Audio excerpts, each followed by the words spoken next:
nous est rapporté que Abdullah ibn Abbas, qui était donc le neveu du prophète, eh bien, il disait une fois, j'étais derrière le prophète et il m'a saisi comme cela et il m'a dit, ô toi jeune homme, je vais t'enseigner quelques paroles. Préserve Allah et Allah il va te préserver.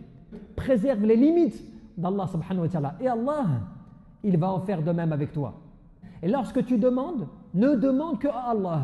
Et lorsque tu cherches le secours, ne demande ou ne recherche le secours qu'auprès d'Allah subhanahu wa ta'ala.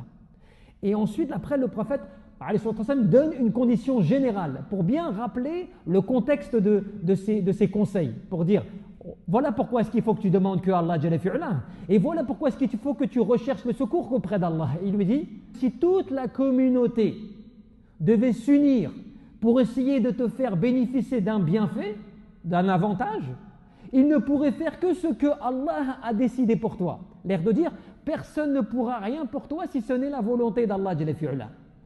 Et si les gens devaient tous s'entendre, toute la communauté, c'est-à-dire que la communauté des gens, des êtres humains, devait s'entendre pour te causer un tort, pour te faire du mal, eh bien ils ne pourraient te causer aucun tort en dehors de ce que Allah Jalla fi'ala a décrété contre toi.